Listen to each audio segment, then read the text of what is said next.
Assalamualaikum warahmatullahi wabarakatuh. Salam sejahtera untuk kita semua dan selamat menyaksikan. Perkenalkan, saya Siswinda Tawa dengan nomor induk mahasiswa 2025410075, mahasiswa program studi manajemen Fakultas Ekonomi dan Bisnis Universitas Flores. Pada kesempatan ini, saya akan menyampaikan pemaparan dan analisis masalah mengenai 4 masalah nyata yang terjadi di Indonesia. Kita akan mengkaji permasalahan tersebut menggunakan konsep-konsep utama dalam mata kuliah sosiologi dan politik. Dengan konsep politik, konsep sosiologi, politik dan pertumbuhan ekonomi, serta interaksi negara dan masyarakat dalam proses perumusan kebijakan. Kita lihat gambaran masalah dan analisisnya. Yang pertama itu konsep politik. Konsep politik ini dengan masalah kenaikan harga kebutuhan pokok yang terjadi signifikan dan menjadi perhatian publik pada tahun 2022 sampai tahun 2026. Yang pertama, kita akan bahas kenaikan harga kebutuhan pokok seperti beras, minyak, gula, dan BBM yang naik turun dan semakin mahal sejak tahun 2022 hingga sekarang. Ditinjau dari konsep politik, ini bukan cuma soal ada atau tidaknya barang. Ini tergantung kebijakan yang dibuat oleh pemerintah, di mana tugas pemerintah itu mengatur keadaan, menjaga ekonomi, mengatur bantuan, serta mengawasi jalannya perdagangan supaya harga tetap murah dan terjangkau.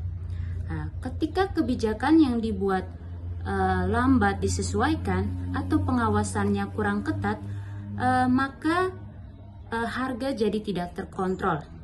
Ini membuktikan bahwa keputusan dan kebijakan pemerintah sangat memengaruhi kehidupan masyarakat sehari-hari.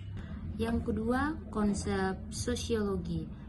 Konsep sosiologi ini dengan masalah pungutan liar di dunia usaha yang masih sering terjadi dan menjadi sorotan pada tahun 2021 sampai tahun 2026. Yang kedua, kita akan bahas masalah praktik pungutan liar atau biaya tambahan di luar aturan yang dikeluhkan pengusaha sejak tahun 2021 hingga sekarang. Dari sisi sosiologi, hal ini menyimpang norma dan hukum yang berlaku, namun masih bisa berjalan karena terbentuknya hubungan tidak resmi yang tidak adil. Dalam pandangan sosiologi juga, hal ini menjadi masalah sosial yang mengganggu keseimbangan, dan ini menciptakan ketimpangan di mana usaha yang punya akses atau kenalan bisa berjalan lancar, sedangkan yang tidak punya justru terlambat. Jika dibiarkan terus, kebiasaan ini akan merusak tatanan usaha dan kehidupan masyarakat yang sehat. Yang ketiga, politik dan pertumbuhan ekonomi. Politik dan pertumbuhan ekonomi dengan masalah tingkat pengangguran yang tinggi dengan angka bertahan di kisaran 5-6% pada tahun 2023 sampai tahun 2026. Ketiga, kita akan bahas masalah tingginya angka pengangguran yang masih bertahan sejak tahun 2023 hingga awal 2026. Meskipun secara umum pertumbuhan ekonomi Indonesia tercatat positif setiap tahunnya. Masalah ini sangat tepat dikaji menggunakan konsep politik dan pertumbuhan ekonomi. Teori ini menjelaskan bahwa arah dan kualitas pertumbuhan ekonomi sangat bergantung pada kebijakan politik yang diterapkan.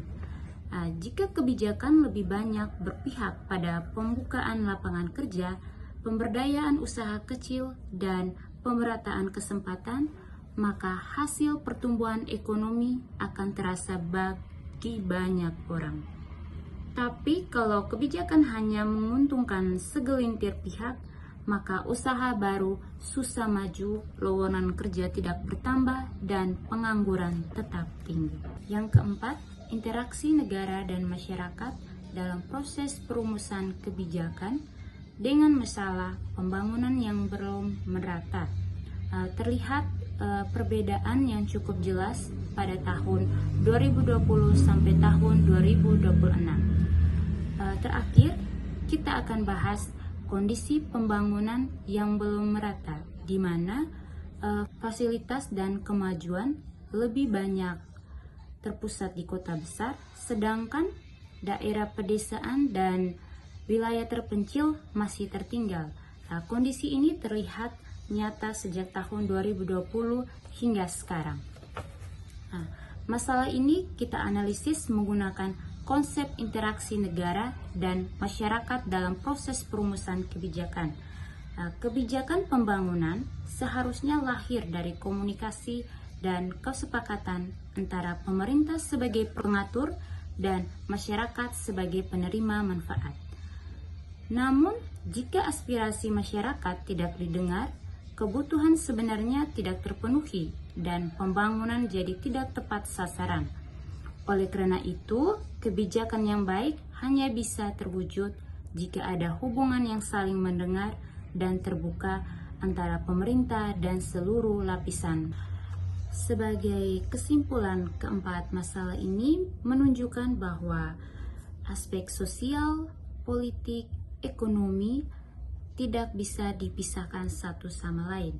Kenaikan harga, pungutan liar, tingginya pengangguran, serta pembangunan yang belum merata, semuanya dipengaruhi oleh cara kita menjalankan kehidupan bersama, membuat aturan, dan menjalankan kebijakan. Memahami konsep-konsep ini membantu kita melihat masalah secara lebih utuh, bukan sekedar melihat gejalanya saja, tetapi kita juga harus memahami apa penyebabnya. Harapannya ke depan, proses pembuatan kebijakan lebih adil, transparan, dan benar-benar bertujuan untuk menciptakan kesejahteraan bagi seluruh rakyat Indonesia. Demikian pemaparan yang saya dapat sampaikan, dan terima kasih untuk waktu dan kesempatan. Wassalamualaikum warahmatullahi wabarakatuh.